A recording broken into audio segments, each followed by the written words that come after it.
So welcome back guys again हमारे YouTube channel पे। मेरा नाम है दिशांत। तो आज हम शुरू कर रहे हैं यूनिट नंबर 4। बट शुरू करने से पहले हमने देखो ब्लॉक 1 कंप्लीट कर लिया है पूरा। ब्लॉक 1 2 और जिसके अंदर हमने करा यूनिट नंबर 1 2 और 3। और आज हम कर रहे हैं यूनिट नंबर 4।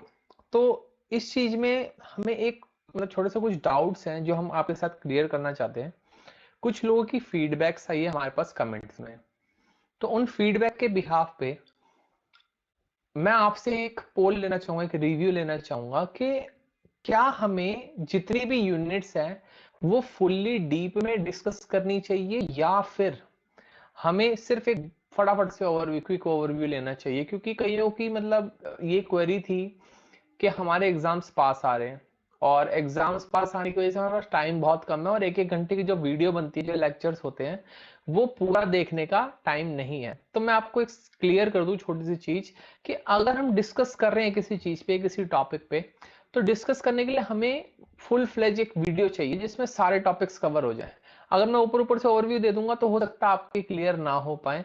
तो इसलिए मैं कंप्लीट वीडियो बनाता हूँ, जिस वीडियो में मैं कोशिश करता हूँ कम से कम लेंथ में आपका सारे के सारे टॉपिक कवर किए जाए।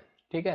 लेकिन कई बार इशू क्या होता है, आप चाहते हो कि बिल्कुल शॉर्ट में समझा दे और आपके ऊपर से चला जाए, फिर आपको समझना है। ठीक है। तो मेरे पास दो ऑप्शन है। पहला ऑप्शन ये है कि हम सारी फुल फ्लेज वीडियो बनाएं। दूसरा ऑप्शन ये है कि हम एक क्विक में ओवरव्यू लें और काम खत्म करें, मतलब फटाफट, जिसमें कोई डीप में कुछ नहीं होगा। ठीक है। तो मैं आपसे एक पोल लेना चाहूंगा, मतलब मैंने एक पोल पोस्ट करा, आप मेरे चैनल पे जाके पोल देख सकते हैं, पोस्ट देख सकते हैं। उसके अंदर मैंने आपसे एक रिव्यू लिया है कि आपको किस टाइप की वीडियोस पसंद है, आपको फुल फ्लेज वीडियो पसंद है या आपको शॉर्ट वीडियो पसंद है। तो अगर आपको फुल फ्लेज पसंद है तो हम यही तरीका यूज करेंगे जो हम रेगुलर करते आए हैं अभी तक। बाकी मेरे हिसाब से 1 आवर की वीडियो कुछ ज्यादा बड़ी नहीं होती, क्योंकि 1 आवर तो ये समझ लो नॉर्मल सी चीज है किसी भी वीडियो के लिए। सपोज आपकी 6 यूनिट है टोटल मिला के, तो 6 यूनिट मतलब एक एक घंटे की 6 यूनिट होगी और टोटल आपका 6 आवर में पूरा चैप्टर खत्म, पूरी बुक खत्म। ठीक है, पूरा सब्जेक्ट ही खत्म। तो 6 घंटे किसी सब्जेक्ट के लिए देना मेरे हिसाब से ठीक है। अगर आपको ये ज्यादा लग रहे हैं तो आप मेरे को कमेंट करके बताइए, और बाकी मैं आपकी फीडबैक पे काम करूंगा। और कुछ की फीडबैक थी कि हाँ वॉइस क्लियर नहीं आ रही, तो मैंने मतलब माइक वगैरह अरेंज करा है। तो अगर फिर भी आपको कोई इशू फेस होता है तो आप बता सकते हैं। ठीक है। तो इस चैप्टर में मतलब यूनिट नंबर 4 में हम क्या पढ़ेंगे, regulations of cyber space and overview. मतलब हमें क्या पढ़ना है, देखो साइबर स्पेस मैंने आपको बताया था वर्चुअल वर्ल्ड, जहां पर हम सब डिस्कस करते हैं, मतलब अपने साइबर चीजों से रिलेटेड। जैसे हमारा जो भी ऑनलाइन वर्ल्ड होता है उसको हम क्या बोलते हैं, साइबर स्पेस बोलते हैं। तो साइबर स्पेस में कुछ रेगुलेशंस है। मतलब आपने देखा होगा कि किसी भी कंट्री में, जैसे मान लो एक नॉर्मल कंट्री है, इंडिया है या यूएसए है या यूके है, तो उस कंट्री में उस कंट्री को चलाने के लिए कुछ रूल्स एंड रेगुलेशंस बने होते हैं। ठीक है। सेम उसी तरीके से जो साइबर वर्ल्ड है, क्योंकि साइबर वर्ल्ड तो मतलब सबके लिए सेम है, वर्ल्ड के लिए सेम है। ठीक है। अब साइबर वर्ल्ड के लिए कुछ रूल्स एंड रेगुलेशन बनाने जरूरी है, क्योंकि कुछ ऐसे काम भी होते हैं साइबर वर्ल्ड में जो मतलब एक्सपेक्टेड नहीं होते बट वो हो जाते हैं। मतलब कुछ ऐसे क्राइम है, कुछ ऐसी चीजें जो एबनॉर्मल है, कुछ ऐसे कंटेंट पोस्ट हो जाते हैं जो नहीं होने चाहिए थे। तो उनको रेगुलेट करने के लिए कुछ ना कुछ तो चाहिए हमें, है ना। तो इसी चीज के लिए हम क्या करते हैं, साइबर स्पेस में रेगुलेशंस ऑफ साइबर स्पेस, इसमें हम यही पढ़ेंगे कि साइबर स्पेस में ये सारी चीजें चलती कैसे हैं। ठीक है। मतलब साइबर स्पेस में हम इन सभी चीजों को कैसे हैंडल करते हैं, गवर्नमेंट हमारी कैसे हैंडल करती है, क्या क्या इनिशिएटिव लिए, ये सारी चीजें हम इसके अंदर पढ़ेंगे। ठीक है। तो एक बार इस चैप्टर का ओवरव्यू लेते हैं कि क्या क्या पढ़ेंगे हम इसमें। इंट्रोडक्शन पढ़ेंगे पहले, उसके बाद ऑब्जेक्टिव्स जो नॉर्मल होते हैं, इसके बाद need for regulations of cyber space, क्या जरूरत है हमें साइबर स्पेस पे रेगुलेशंस लगाने की, how cyber space can be regulated, कैसे रेगुलेट होता है, legal and self regulatory framework, कैसे सेल्फ रेगुलेटरी वर्क करता है, कैसे लीगल रेगुलेटरी वर्क करता है। इसके बाद filtering devices and rating system. इसका हम पढ़ेंगे government policies and laws regarding regulations of internet content. इसका हम पढ़ेंगे UNCITRAL मॉडर्न लॉ। इसका हम पढ़ेंगे आपका regulation of cyber space content global scenario. उसके बाद हम पढ़ेंगे regulations of cyber space content in India. उसके बाद हम पढ़ेंगे regulation international initiative for regulation of cyber space, और उसके बाद लास्ट में समरी। तो सिंपल सी चीज है कि हमारा क्या है, रेगुलेशन के बारे में पढ़ना, साइबर स्पेस के बारे में। अब थोड़ा सा एक ओवरव्यू लेते हैं, ठीक है, इंट्रोडक्शन पढ़ते हैं। The internet is like huge network connecting many smaller group of computer network. तो इंटरनेट का बहुत बड़ा है, जिसमें बहुत सारे छोटे छोटे कंप्यूटर मिलके कनेक्ट होते हैं एक दूसरे से, है ना। When we say something is online, it means it's using telecommunication line to communicate. मतलब अगर मैं बोलता हूँ मैं ऑनलाइन हूँ, मतलब मैं इंटरनेट कनेक्शन या टेलीकम्युनिकेशन लाइन यूज कर रहा हूँ किसी भी चीज से कनेक्ट करने के लिए, कम्युनिकेट करने के लिए, ठीक है। Lot of people use internet every day to sharing information. This information can be stored different computers called servers. अब देखो सर्वर्स का कंसेप्ट आ गया यहाँ पर। सर्वर्स क्या होते हैं मैं आपको बता देता हूँ। आपने ऐसा अगर आप सॉफ्टवेयर इंजीनियरिंग बैकग्राउंड से तो आपको पता होगा कि एक सर्वर होता है, ठीक है। सर्वर, सर्वर पे क्या होता है, हमारा डेटा स्टोर होता है, ठीक है। और इसी से हम वेबसाइट को अपनी एक्सेस करते हैं। सपोज ये सर्वर है और इस सर्वर का डेटा मैं अपने सिस्टम में एक्सेस करना चाहता हूँ, ठीक है। ये मेरा लैपटॉप है छोटा सा, ठीक है, और इस लैपटॉप के अंदर मैं क्या करना चाहता हूँ, सर्वर की चीजों को एक्सेस करना चाहता हूँ, ठीक है। तो ये हो गया क्लाइंट साइड, ठीक है, ये हो गया क्लाइंट और ये हो गया सर्वर। तो सर्वर से हम डायरेक्टली क्या करते हैं, किसी वेबसाइट को एक्सेस करते हैं। तो हमारा जो डेटा, हमारी जो डिटेल है, वो किसी ना किसी सर्वर पे तो स्टोर होगी, ठीक है। अब सपोज 1% मान लो कि हमारे साथ कोई स्कैम हो जाता है, बट हमें पता नहीं उस सर्वर की लोकेशन क्या है, तो ये तो बहुत बड़ा मतलब प्रॉब्लम होगी कि साइबर स्पेस में कोई भी कुछ भी क्राइम कर दे और हमें पता ही ना चले, ठीक है। तो उस चीज को हैंडल करने के लिए कुछ गवर्नमेंट ने रेगुलेशंस बनाए हैं, जिससे पूरा साइबर स्पेस क्या होता है, मैनेज होता है, ठीक है। एग्जाम्पल बताता हूँ। सपोज अगर आपने क्या करा, आप बाहर गए और एक मॉल में घुस गए और वहां से सामान चोरी कर लिया और लेके बाहर आ गए, तो क्या होगा, मॉल वाला आपको फोन करेगा, पुलिस को कंप्लेंट करेगा, कंप्लेंट करने के बाद बोलेगा पुलिस आएगी, पुलिस आके आपको पकड़ के ले जाएगी, है ना। यही प्रोसेस होगा, क्योंकि ये क्या है, हमारा नॉर्मल वर्ल्ड है। बट फॉर साइबर वर्ल्ड या साइबर स्पेस हम बात करें, तो वहां पर कोई पुलिस तो है ही नहीं, तो आपको कैसे पकड़ा जाएगा अगर आप कोई क्राइम करते हो तो, ठीक है। तो वही आपका जो है रेगुलेशन, हम इसमें पढ़ेंगे रेगुलेशंस क्या है साइबर स्पेस के, ठीक है। The internet is great, these sorry हम यहाँ पर थे, these servers can be anything in the anywhere in the world, मतलब वो सर्वर कहीं भी हो सकता है किसी वर्ल्ड में। so when we access something online we might not know where it is physically located, मतलब हमें पता ही नहीं, अगर हम किसी भी चीज को ऑनलाइन एक्सेस कर रहे हैं तो हमें पता नहीं है वो कहाँ पर अवेलेबल है, ठीक है। The internet is great for business because you can do transactions and provide services online. It's not just for physical goods, you can also get digital things like music, photo, movies and softwares. These help economic and creative instruction, but it also brings up issues like dispute over information, ठीक है। तो मतलब आप online बहुत सारी चीजें access करते हैं, जरूरी नहीं आप सिर्फ फिजिकल गुड्स ही बेचें, आप वर्चुअल गुड्स भी बेच सकते हैं, फोटो, म्यूजिक, ये सारी चीजें कर सकते हैं, बेच सकते हैं। तो इसके बाद हमारे पास कुछ इश्यूज आते हैं। सपोज मैंने एक गाना बनाया, अब उस गाने को आप यूज कर रहे हो, बट एक्चुअली बनाया किसने, मैंने, वो किसकी इंटेलेक्चुअल प्रॉपर्टी है, वो मेरी प्रॉपर्टी है।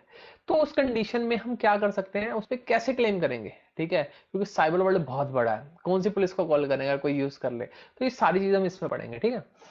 Rules for doing business in the country are different from rules for online business. मतलब आप नॉर्मल अपनी दुकान पे बिजनेस कर रहे हैं वो अलग है, लाला वाला काम अलग है, और जो आप वर्चुअली काम करते हैं वो काम बिल्कुल ही अलग है। Every country has its own laws and there are also social norms and market focus that influence behavior in the real world. You can usually figure out who you are dealing with a business transaction, but online it's much harder. मतलब online इस चीज को manage करना बहुत मुश्किल होता है, अगर कोई दिक्कत हो जाए, कोई प्रॉब्लम हो जाए, ठीक है। लेकिन वर्चुअल अगर नॉर्मल हो रहा है आपके, मान लो दुकान में किसी ने आपसे गलत सामान बेच दिया आपको, ठीक है, आप जाकर उसको गिरबान पकड़ लोगे, आप कहोगे भाई कैसे बेचा तूने, है ना। तो उससे मतलब साइबर वर्ल्ड में तो काम कर नहीं सकते आप, है ना। तो इसीलिए कुछ रूल्स एंड रेगुलेशंस बनाया है गवर्नमेंट ने।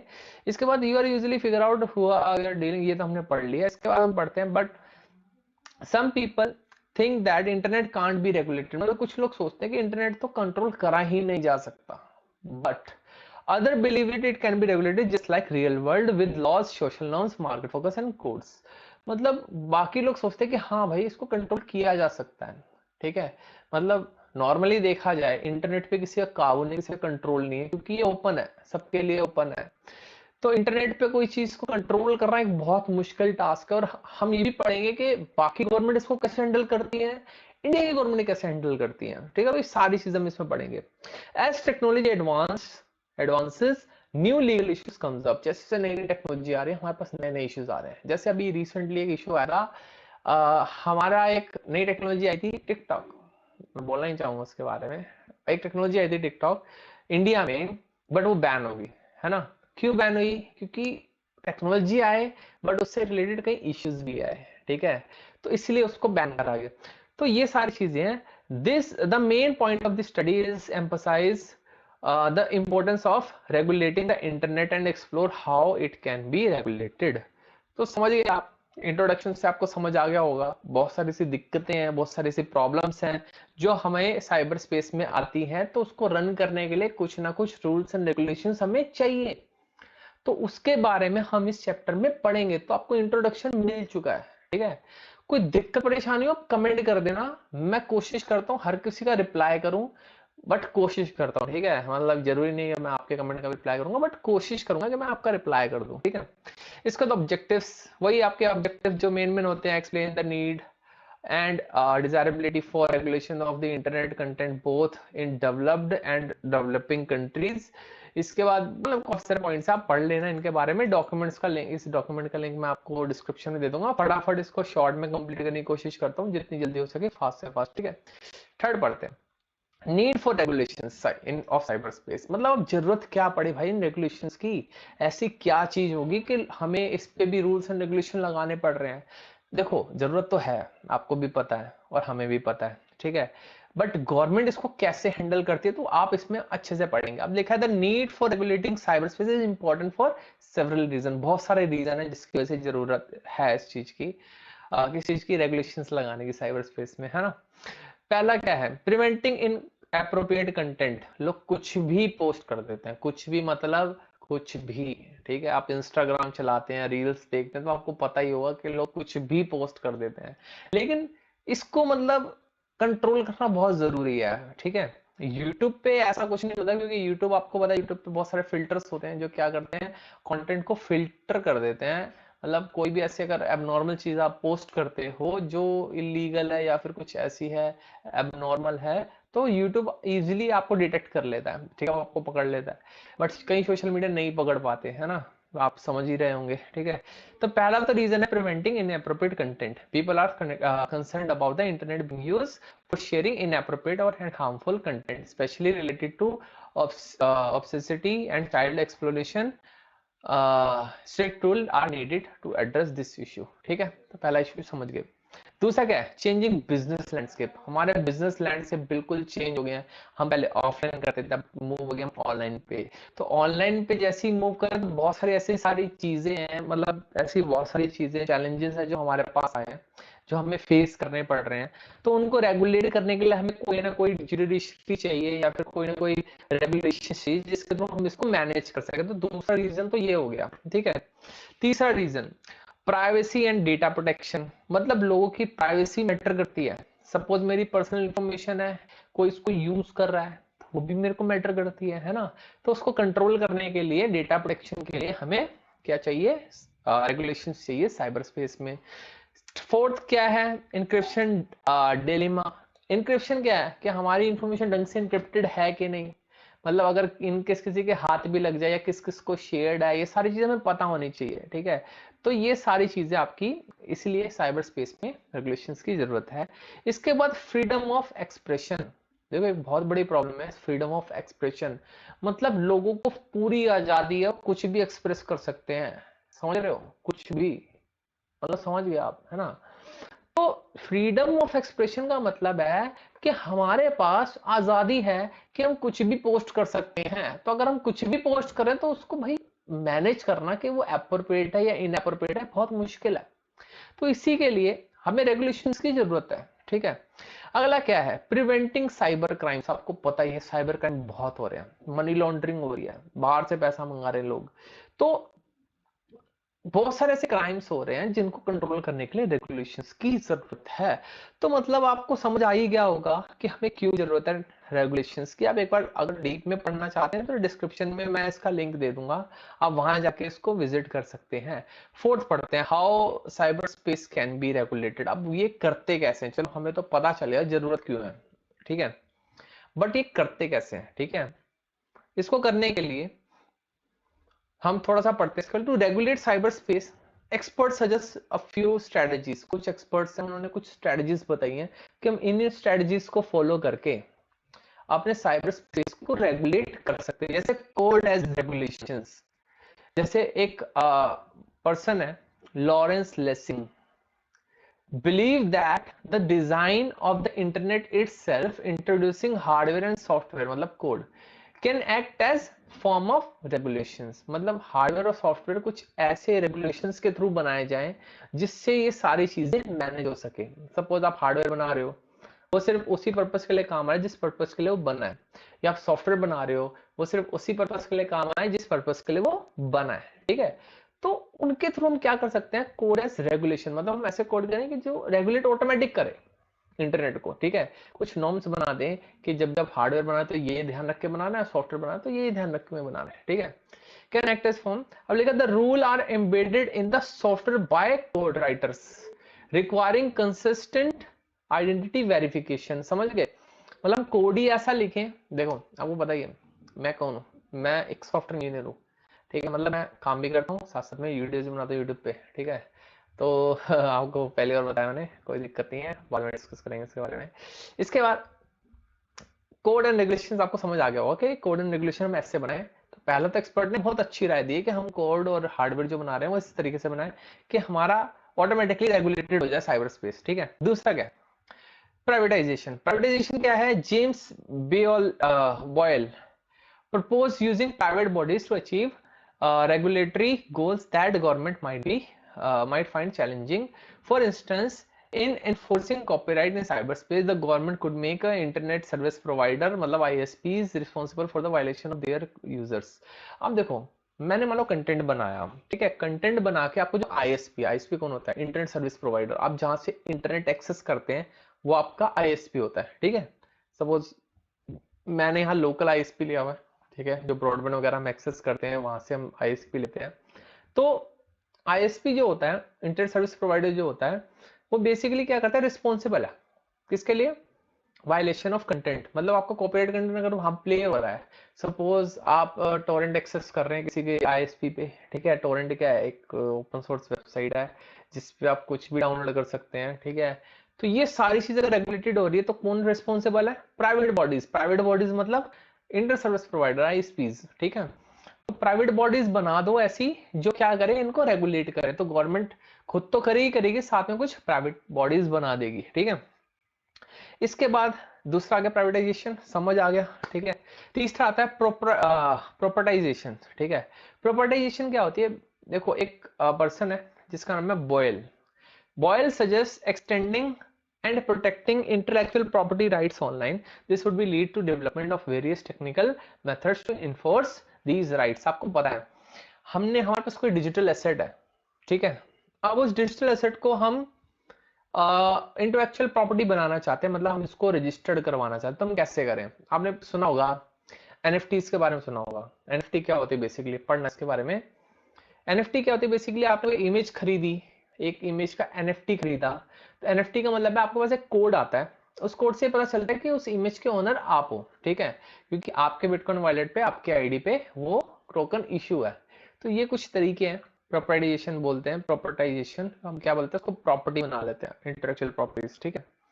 इसका टेक्नोलॉजिकल कंट्रोल, तो the system itself can be designed with the hardware that includes specific regulatory features। मतलब हार्डवेयर एक ऐसा डिजाइन कर दो जिसमें क्या हो, specific regulatory feature. For example digital content like text and music would be encoded to specific individuals, ठीक है। तो समझ गए होंगे कि मैंने पहले ही बताया था कोड एज रेगुलेशन में, जिसमें तो हम कोड में मतलब सॉफ्टवेयर में करते हैं, और टेक्नोलॉजिकल कंट्रोल में मतलब क्या करते हैं, हम हार्डवेयर में करते हैं, ठीक है। इसके बाद कंटेंट ब्लॉकिंग। कंटेंट ब्लॉकिंग क्या करती है, गवर्नमेंट करती है काम। आप देखो बहुत सारी सी वेबसाइट्स हैं, आप ओपन करने की कोशिश करते हैं बट वो ओपन नहीं हो पाती, ठीक है। गवर्नमेंट उस पर क्या करती है, ब्लॉक कर देती है उसको बैकएंड से, मतलब अपने सिस्टम से, सर्वर से ही ब्लॉक कर देती है। मतलब आप उसको एक्सेस करने की कोशिश करो तो पूरे एरिया में, पूरे इंडिया में कोई एक्सेस नहीं होगा। जैसे एग्जांपल टिकटॉक का बैन किया था, अब आप टिकटॉक ओपन करने की कोशिश करो, ओपन ही नहीं होगा, आपके इंटरनेट में चलेगा ही नहीं। तो गवर्नमेंट ने क्या कर दिया, उसको बैन कर दिया। तो कंटेंट ब्लॉकिंग क्या होता है, government can implement regulations using technology such as blocking software और इंटरनेट कंटेंट ग्रेडिंग सिस्टम। जैसे in Korea for instance the government has content grading system. आपको पता है कंटेंट ग्रेडिंग सिस्टम क्या होता है बेसिकली? मैं आपको एग्जांपल बताता हूँ, ठीक है।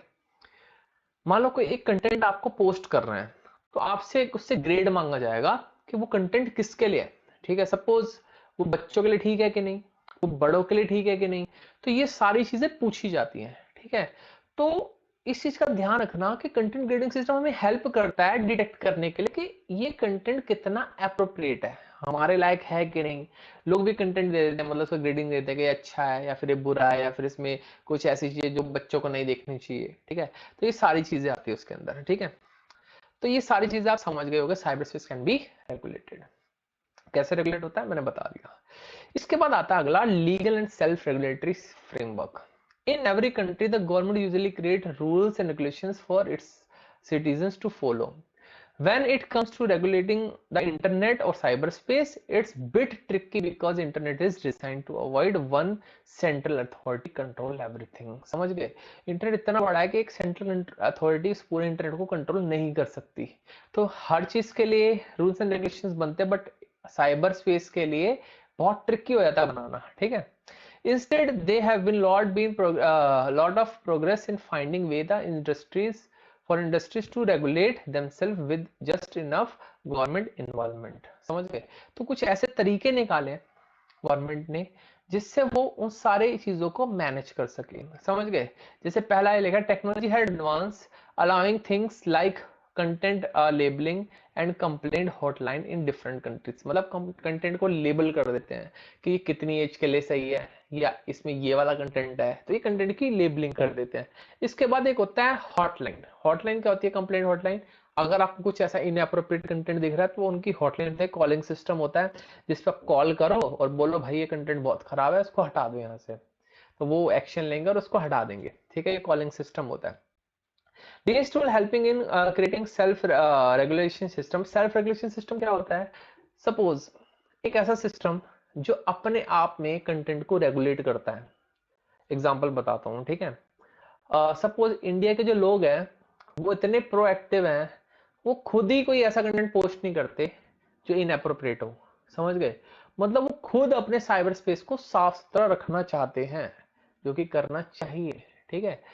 तो ये सारा क्या होता है? ये होता है self regulation system. Self regulation मतलब कि वो कंट्री खुद ही अपना सारा साइबर स्पेस रेगुलेट कर रही है। लोग ही क्या करते हैं? कंप्लेंट करते हैं, लोग ही ब्लॉक करते हैं। देखो मैं आपको एक सजेशन देता हूँ बहुत अच्छा, ये चीज आप ध्यान रखना दिमाग में कि कभी भी आपको कहीं पर भी, चाहे वो फेसबुक हो, चाहे इंस्टाग्राम हो, चाहे व्हाट्सएप हो, या फिर कोई भी अदर प्लेटफॉर्म हो, ठीक है, वहां पर कोई आपको इनएप्रोप्रिएट कंटेंट दिखता है, तो मैं आपसे मतलब एक ये समझ लो राय है, आप आपकी मर्जी, आप मानो या ना मानो, आपको उस कंटेंट की कंप्लेंट करनी चाहिए, उसको ब्लॉक करवाना चाहिए। रीजन बताता हूँ, रीजन ये है कि वो इनएप्रोप्रिएट कंटेंट हो सकता है। मान लो आप पेरेंट हो और आपके चाइल्ड हैं, क्या पता वो भी उस कंटेंट को देखें और उन पर नेगेटिव इफेक्ट पड़े, तो आप उनको ब्लॉक करवा सकते हो, उसकी कंप्लेंट कर सकते हो। रिपोर्ट का एक ऑप्शन होता है, आप उसको यूज कर सकते हो, है ना। तो ये सारी चीजें आपको कंट्रोल करने के लिए चाहिए, क्योंकि इससे हमारा जो साइबर स्पेस है वो क्लीन होता है। आज के टाइम पे मतलब इतना पॉल्यूटेड है, इतना मतलब एबनॉर्मल कंटेंट डला हुआ है इंस्टा पे, फेसबुक पे या यूट्यूब पे। तो खैर इतना नहीं, क्योंकि यूट्यूब जो है वो ऑटोमेटिक फिल्टर आउट करता है, बट जो अदर प्लेटफॉर्म अपने फायदे के लिए कुछ भी डाल रहे हैं, ठीक है। तो हमें वो चीजें कंट्रोल करनी चाहिए, ये चीज ध्यान रखना। अगर आप फ्यूचर में कभी भी करते हो तो मतलब आपको देखते ही पता चल जाएगा हाँ ये इनएप्रोप्रिएट है, इसमें ज्यादा गाली गलौज है, इसमें कुछ ऐसा है जो हमें लोगों को नहीं देखना चाहिए या हमारे बच्चों को नहीं देखना चाहिए, ठीक है। तो उसको आप ब्लॉक कर दो या रिपोर्ट कर दो, ठीक है, ये याद रखना। इसके बाद आगे बढ़ते हैं। Like the United Kingdom, Canada, and New Zealand, and many Western European countries have been working on effective online industry regulation, मतलब बहुत सारी कंट्रीज ऑलरेडी इस पे वर्क कर रही हैं, ठीक है। Some people believe that cyber space should mostly govern itself, मतलब कई लोग सोचते हैं कि ये खुद ही में चलता रहे, but it's idea has both supporters and criticism, मतलब दोनों है, सपोर्ट भी करते हैं, क्रिटिसाइज भी करते हैं, है ना। लोग कहते हैं, कई लोग कहते हैं कि हाँ अपने आप चल जाएगा साइड से, कोई दिक्कत ही नहीं है हमें, हम खुद ही रेगुलेट कर लेंगे, लेकिन कई बार गवर्नमेंट का इन्वॉल्वमेंट होना भी जरूरी है, ठीक है। We won't dive into this debate, instead we will focus on exploring how different countries use their existing legal framework to regularise internet content. समझ गए? तो मतलब हमें समझ आ गया है कि legal and self regulatory framework क्या होते हैं। तो अब नेक्स्ट की तरफ बढ़ते हैं अपना। अब आता है नेक्स्ट के गवर्नमेंट ने और क्या क्या उपाय निकाले हैं, ठीक है, जिससे हम साइबर स्पेस में कुछ रूल्स एंड रेगुलेशंस सर्कुलेट कर सके, बना सके कुछ। तो सबसे पहला ऑप्शन है जो most of the platforms use करते हैं, फिल्टरिंग डिवाइसेस, ठीक है, एंड रेटिंग सिस्टम, ये भी पढ़ते हैं इसके बारे में। तो फिल्टरिंग डिवाइसेस क्या होते हैं बेसिकली, फिल्टर्स क्या होते हैं बेसिकली, आपको पता है कि YouTube भी बहुत सारे फिल्टर्स बनाता है, ठीक है। तो उन फिल्टर्स के अंदर आपको पता होगा कि बहुत सारे ऐसे डिवाइसेस होते हैं, बहुत सारी ऐसी चीजें होती हैं जो उन फिल्टर्स के अंदर आती है। जैसे एग्जांपल बताता हूँ, आपने कोई ऐसा एबनॉर्मल कंटेंट पेस्ट करा, ठीक है, और वो कंटेंट जो है वो एबनॉर्मल है, तो यूट्यूब के फिल्टर्स ऑटोमेटिकली उसको डिटेक्ट कर लेंगे, ठीक है, वो उसको वहां से रिमूव कर देंगे। समझ गए? तो ये होता है फिल्टर्स। तो filters are like software tools, मतलब कुछ ऐसे सॉफ्टवेयर टूल्स होते हैं या कुछ एल्गोरिथम्स होती है that stop you to seeing things you might not want to see online. समझ गए? मतलब आपको ऐसी चीजें देखने से बचाते हैं जो आप नहीं देखना चाहते ऑनलाइन। समझ गए? In the 1990s, people were worried about bad stuff on the internet, so they made filter software and rating system to help control it.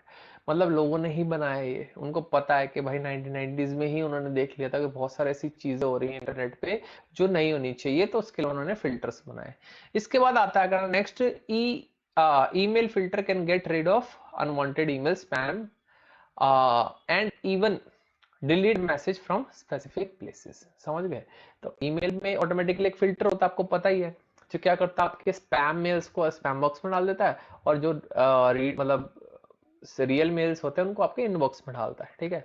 इसके बाद site blocking filters can stop you going to certain websites और sites with certain words that might have been bad stuff. मतलब sites में भी, websites में भी ऐसी filters लगाए जाते हैं कि आप ऐसी वेबसाइट ना खोल पाए जिसपे इनएप्रोप्रिएट कंटेंट हो, ठीक है।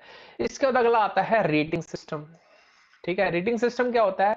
Organization in many countries made rating system follow the standard called PICS। PICS क्या होता है? Platform for internet content selection. तो मतलब एक ये समझ लो एक स्टैंडर्ड है जो मतलब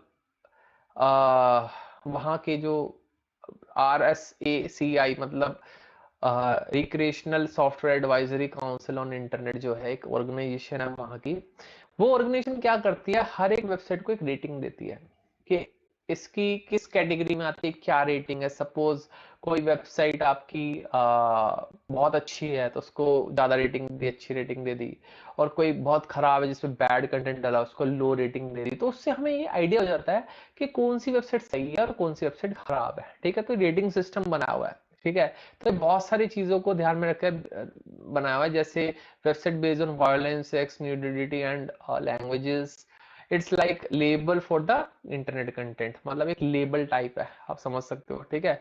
other rating system including safe Surf, cyber protocol and Surf watch. तो आपने देखा होगा जब गूगल पे आप कुछ सर्च करते हैं तो उस पर लिखा आता है सेफ सर्च। सेफ सर्च मतलब आपको ऐसी चीजें नहीं दिखाता जो एब नॉर्मल होती है। समझ गए? इसके बाद इसके कुछ एडवांटेज भी है और कुछ इसके डिसएडवांटेज भी है, किसके? फिल्ट्रेशन और रेटिंग सिस्टम के। तो एडवांटेज है, this system help block bad content. चलो, तो एडवांटेज वो बहुत अच्छा कि बैड कंटेंट को ब्लॉक कर देता है, but they might also block good stuff by mistake, मतलब कुछ गलती से ऐसे कंटेंट भी ब्लॉक कर देता है जो नहीं होने चाहिए ब्लॉक। समझ गए? इसके बाद RSACI focus on rating content rather than judging if it's right for a certain audience। मतलब जरूरी नहीं जो कंटेंट आपके लिए बुरा हो वो मेरे लिए भी बुरा हो। सपोज मैं डॉक्टर हूँ, मेरे लिए कुछ ऐसे कंटेंट सही हैं जो मतलब थोड़ा बहुत वैसा भी दिखाते हैं जिसमें हमारा मान लो हमारे ऑर्गन्स दिखाते हैं, but as a normal human अगर आप उन ऑर्गन्स को देखते हो तो आप देखोगे कि ये तो नॉर्मल कंटेंट है, तो उसको तो ब्लॉक कर दिया, बट डॉक्टर्स के लिए तो बहुत अच्छा कंटेंट है वो। तो ये कुछ चीजें आती है, ठीक है। इसके बाद there's a standard called RDF, जिसे बोलते हैं resource descriptive framework, that help describe internet content based on category like authorship and date. मतलब उसका ऑथर कौन है और कितनी तारीख को ये पब्लिश करी गई थी, इस चीजों पे आरडीएफ जो है वो काम करता है, ठीक है। RDF is good for searching information but doesn't specially deal with controversial और harmful content। समझ गए? हमें ऑथर तो पता चल गया कि किसने पब्लिश करा है, हमें ये भी पता चलेगा कौन सी डेट से पब्लिश करा है, फिल्टर आउट करके हमने निकाल भी लिया, बट ये कंट्रोवर्शियल और जो हार्मफुल कंटेंट है उसको फिल्टर आउट नहीं कर पाता। Overall, these systems help control what you see online, but they might not perfect and can sometimes limit access to useful content। समझ गए? मतलब कई बार अच्छा कंटेंट भी हमारे से एक्सेसिबल नहीं हो पाता, ठीक है। तो हमारा मतलब काफी हो गया है कवर। अब हम आते हैं अपने 7th पॉइंट पे। तो हमारे टोटल इसमें कितने हैं? टोटल हमारे 11, हाँ 11 पॉइंट है, कोई नहीं 7th पे आ गया हम, कोई दिक्कत नहीं है। अब हम पढ़ते हैं government policies and law regarding regulation of internet. मतलब सरकार ऐसा क्या कर रही है, क्या पॉलिसीज बना रही है। तो हम थोड़ा सा एग्जाम्पल लेते हैं, इसके बारे में पढ़ते हैं कि गवर्नमेंट क्या कर रही है, गवर्नमेंट ने क्या रूल्स बनाए, ठीक है। तो government around the world have different approach to control the what you see on the internet। here are few main types। Total 4 आपके टाइप है, ठीक है। मतलब जिससे गवर्नमेंट जो है मतलब वर्ल्ड की गवर्नमेंट, ठीक है, जो है वो कंटेंट को कंट्रोल करती है। सबसे पहला क्या है?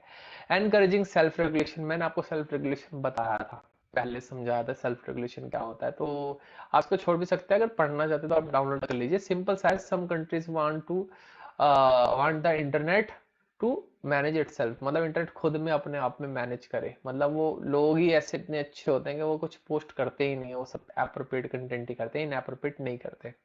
इसका लॉ विद पेनल्टीज, मतलब कुछ ऐसे लॉ बना दो जिसमें अगर आप कुछ इनएप्रोप्रिएट पोस्ट करोगे तो आप पे पेनल्टी लगेगी। समझ गए?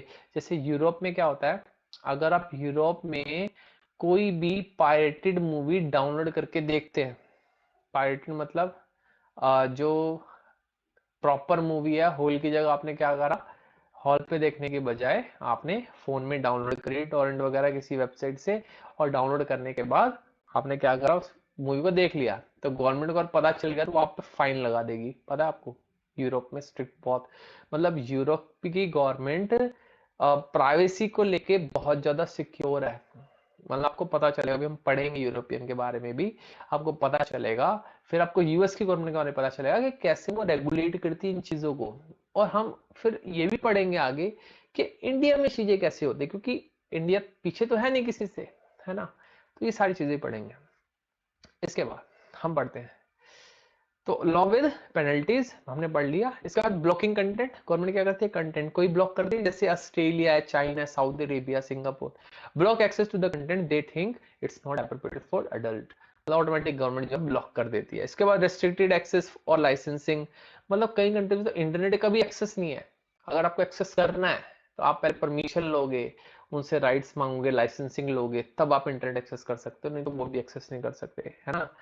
तो कुछ ही कंट्रीज ऐसी, सारी नहीं है, कुछ ही है। तो वाई डिफरेंट रूल, क्योंकि आपको पता है हर कंट्री का अपना खुद का कंसर्न होता है, तो वो अपने कंसर्न के हिसाब से अपने रूल्स को फॉलो करती है। समझ गए?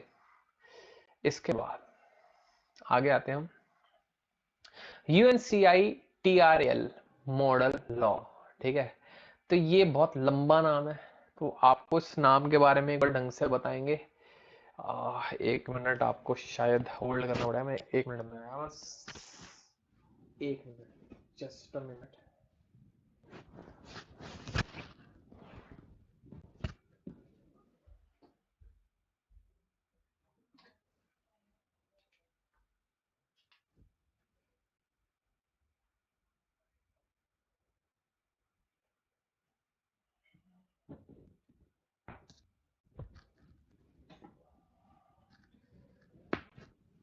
सो गाइस स्टार्ट करते हैं अगला UNCITRAL मॉडल लॉ।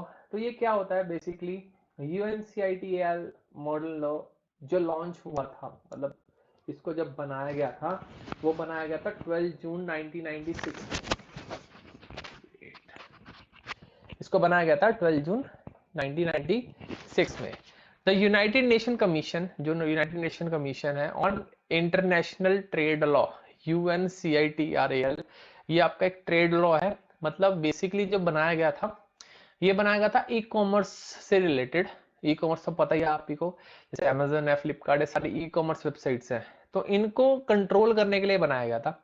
ठीक है, made a model law in 1996 to make electronic commerce, मतलब e commerce, easier and more certain. ठीक है, it doesn't cover everything but focus on some important principle. बस सब कुछ तो कवर नहीं होता इसमें, बट जो मोटा मोटा हम काफी सारी चीज इसमें कवर करी गई है। तो ये बेसिकली यूनाइटेड नेशन ने बनाया था, यूनाइटेड नेशन कमीशन ने। ठीक है, ऑन इंटरनेशनल ट्रेड लॉ, मतलब इंटरनेशनली यूज होता है ट्रेड लॉ। ठीक है, तो इसका पहला क्या है? नॉन डिस्क्रिमिनेशन, मतलब एनी डॉक्यूमेंट और electronic form should have same legal value as on one paper. मतलब कागज जितनी ही वैल्यू है हर लीगल डॉक्यूमेंट की, जितना रियल पेपर में वैल्यू होती है उतनी ही वैल्यू है हर एक डॉक्यूमेंट की।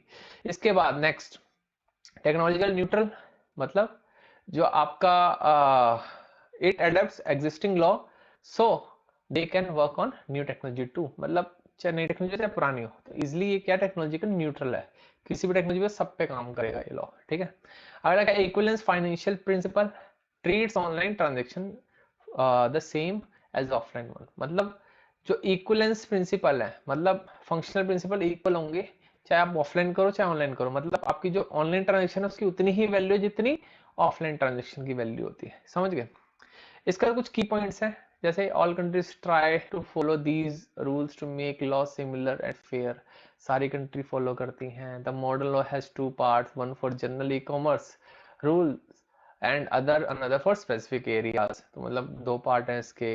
इसके बाद कुछ आर्टिकल्स हैं, जैसे आर्टिकल 1 2 3 4 5 6 7 8 9 15, 9 to 15 पूरा। ठीक है, तो ये सारे कुछ अलग अलग चीजों को, टॉपिक को कवर करते हैं। जैसे आर्टिकल 1 कवर करता है, talks about using data messages in business. ठीक है, बिजनेस में जो डेटा मैसेजेस होते हैं उससे रिलेटेड है।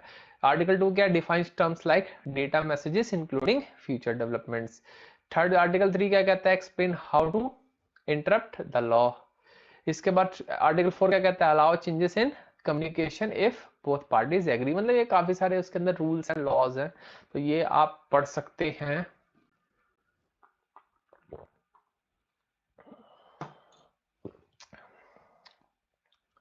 ठीक है, इसके बाद हम पढ़ते हैं, ये आप एक बार पढ़ लेना, काफी इजी है। बस ये समझ लेना कि इंडिया ने अपना खुद का बनाया था कौन सा? इंफॉर्मेशन टेक्नोलॉजी एक्ट 2000, जिसके बारे में हम ऑलरेडी पढ़ चुके हैं। ठीक है, वो भी सिमिलर प्रिंसिपल ही फॉलो करता है। इसके बाद regulations of cyber space content global scenario, मतलब वर्ल्ड में क्या क्या फॉलो करा जाता है। अब हम दुनिया के बारे में थोड़ा पढ़ते हैं कि साइबर स्पेस में वो कंटेंट को कैसे मैनेज करते हैं।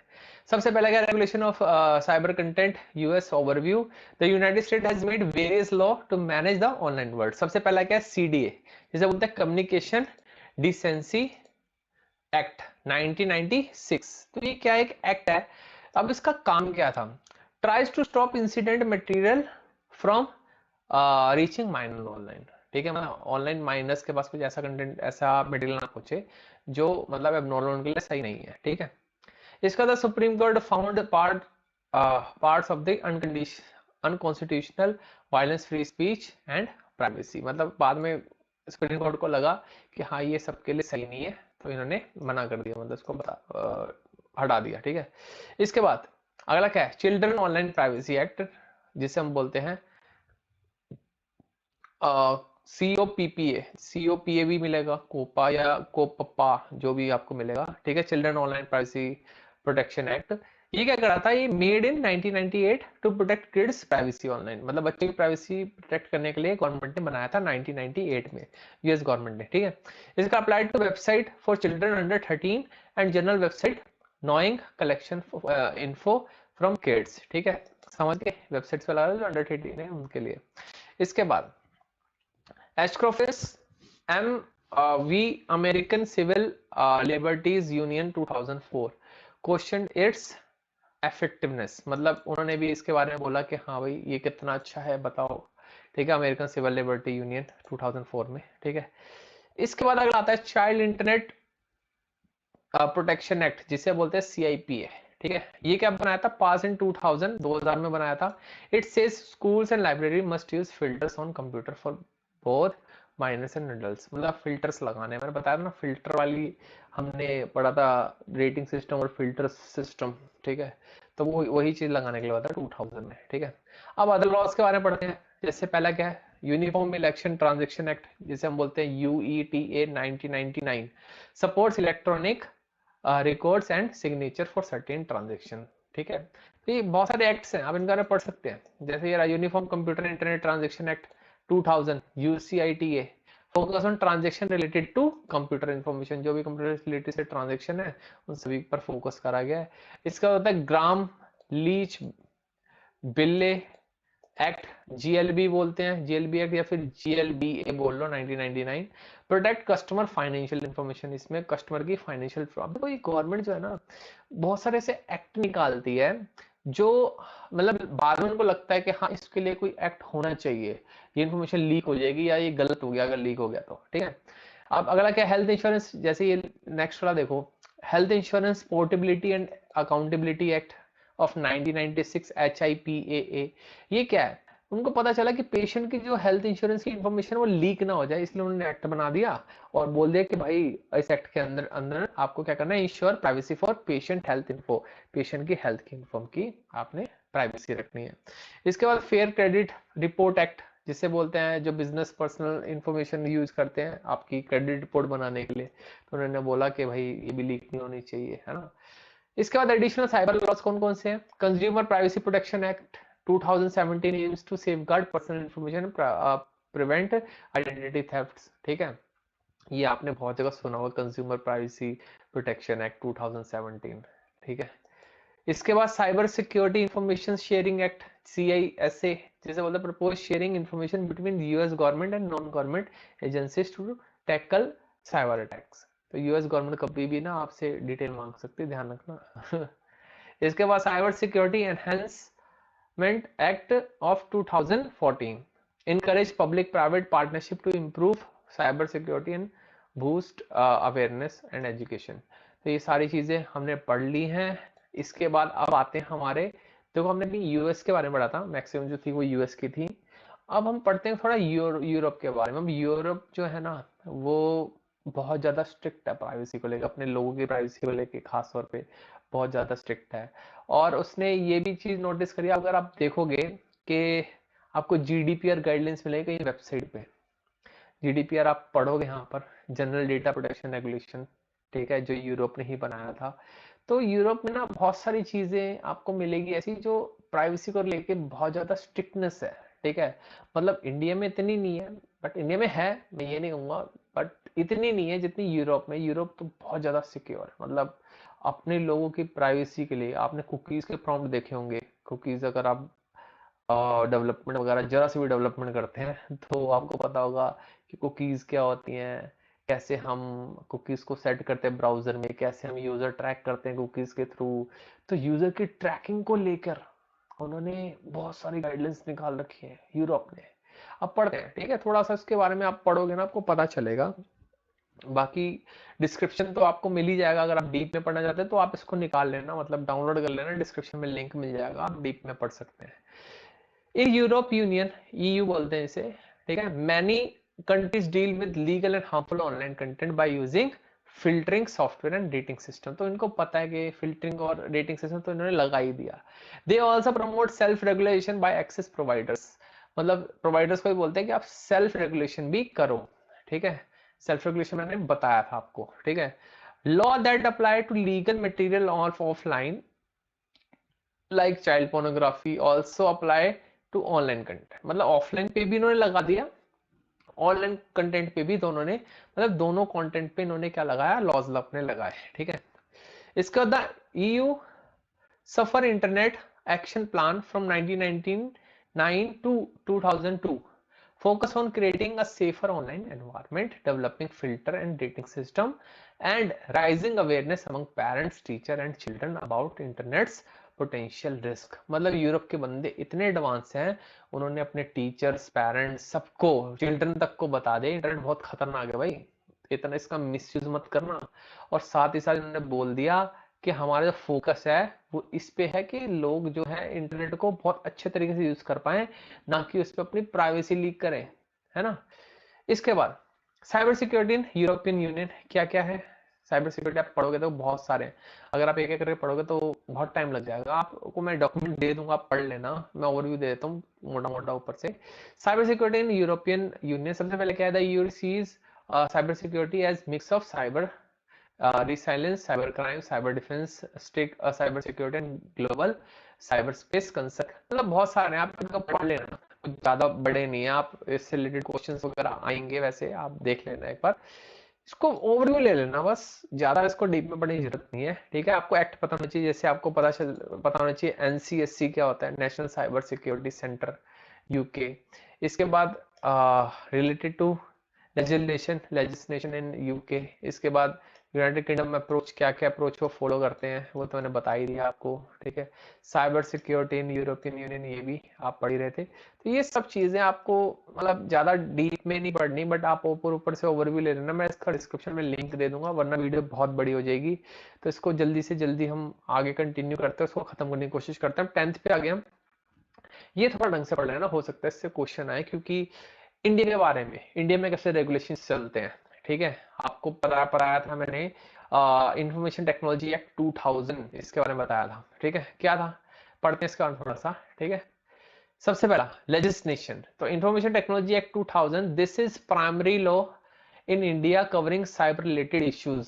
2000 में हमने बना दिया था भाई, थोड़ा लेट बनाया उनसे, पर 2000 हमने बना दिया था, ठीक है। इसका aim to legally recognise electronic transaction and facilitate e commerce, मतलब ई कॉमर्स रिलेटेड भी सारी चीजें इसके अंदर हमने डाल दी थी, इंफॉर्मेशन टेक्नोलॉजी एक्ट 2000, ठीक है। अगला क्या है, इलेक्ट्रॉनिक सिग्नेचर, बताया था ना इलेक्ट्रॉनिक सिग्नेचर, मैंने यूनिट नंबर शायद 3 में पता नहीं 2 में बताया, मुझे याद नहीं है ढंग से, ठीक है। इलेक्ट्रॉनिक सिग्नेचर के बारे में बताया क्या होता है, कैसे बनता है इलेक्ट्रॉनिक सिग्नेचर। हमारे बहुत सारे कंपनीज होती है, अथॉरिटी होती है, ठीक है, जो हमारा सर्टिफिकेट अथॉरिटी जो क्या करती है, इलेक्ट्रॉनिक सिग्नेचर्स को इश्यू करती है लोगों को, है ना, और 3 साल के लिए वैलिड होता है, मैंने बताया था, ये भी आपको याद करो। इसके बाद इलेक्ट्रॉनिक गवर्नेंस, आपको पता है कि सारा काम आजकल ऑनलाइन हो जाता है। इलेक्ट्रॉनिक गवर्नेंस मतलब कि हर चीज ऑनलाइन कर लो, पासवर्ड अप्लाई करना है ऑनलाइन कर लो, लाइसेंस करना है ऑनलाइन कर लो, जो भी करना है ऑनलाइन कर लो, तो सारा काम ऑनलाइन हो जाएगा, ठीक है।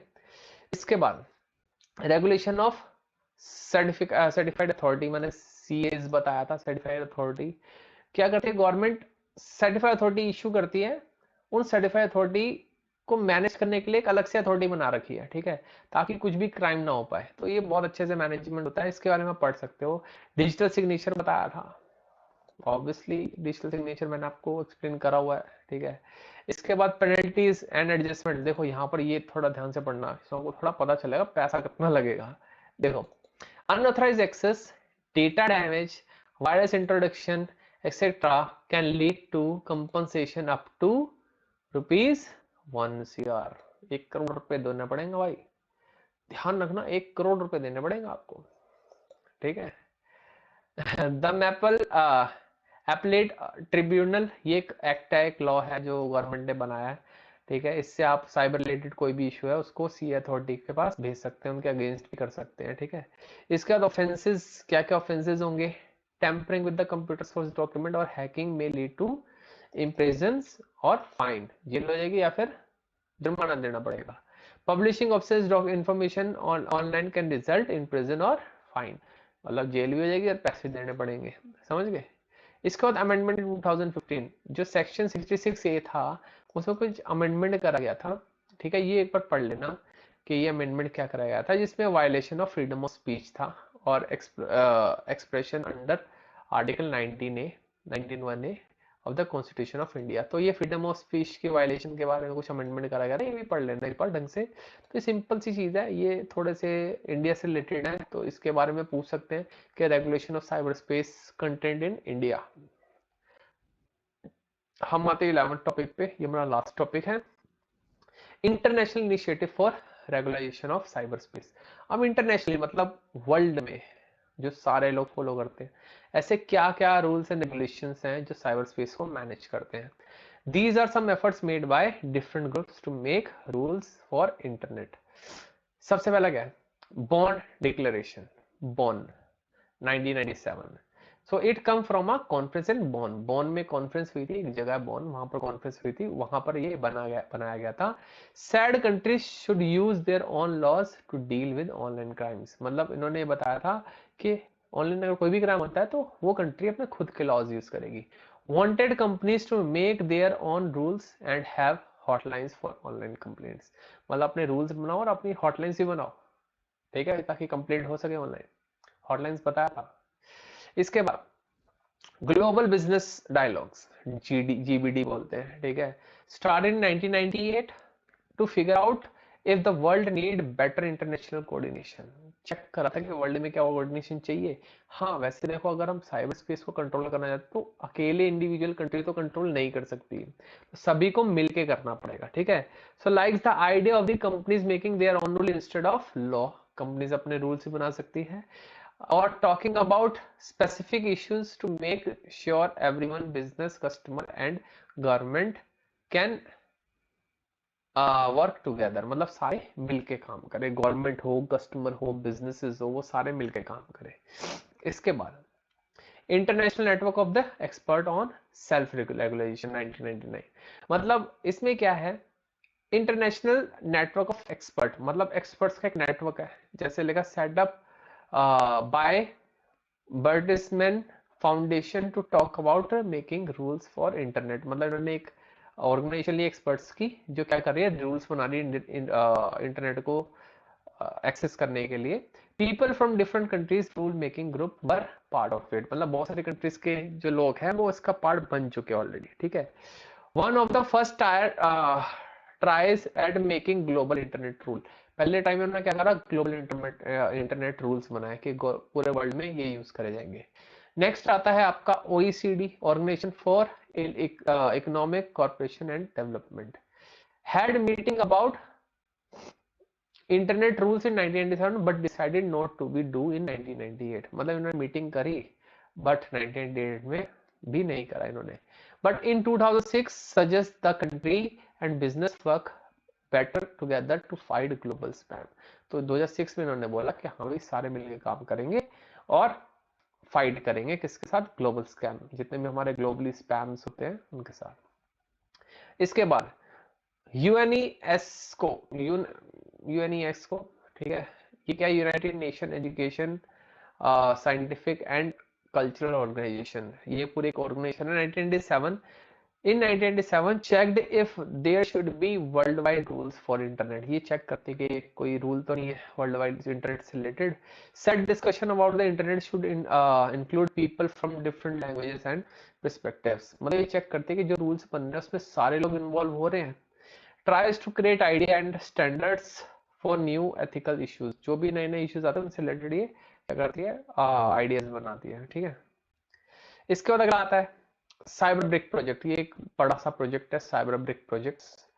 ये बहुत सारी कंट्रीज ने मिलकर चलाया है साइबर क्राइम को कंट्रोल करने के लिए। अब लिखा want to make rule for how country deal with cyber security, ये रूल बनाता है साइबर ब्रिक प्रोजेक्ट। इसके बाद focus on protecting data consumers, fighting cyber crime, keep public order and defending against cyber attacks. जितने भी cyber attacks से बचने के लिए कौन कौन सी कंट्रीज इनमें इन्वॉल्व है, involve corporation between Brazil, Russia, India, India भी है यहाँ पर, चाइना एंड साउथ अफ्रीका। समझ गए। तो आपको अब मोटा मोटा आइडिया हो चुका है कि हम इस चैप्टर में क्या पढ़ रहे हैं और हम क्या क्या ओवरव्यू ले रहे हैं। मैं इस डॉक्यूमेंट का लिंक आपको डिस्क्रिप्शन में दे दूंगा, आपके पास एक तरीके से नोट्स हैं। अगर आपके पास टाइम नहीं है पूरा पढ़ने का तो आप क्या कर सकते हैं, क्या करेंगे आप, अगर आपका टाइम नहीं है तो आप सिर्फ डॉक्यूमेंट को पढ़ लेना बस, ठीक है, आपका एग्जाम क्लियर है। पूरी वीडियो मत देखना।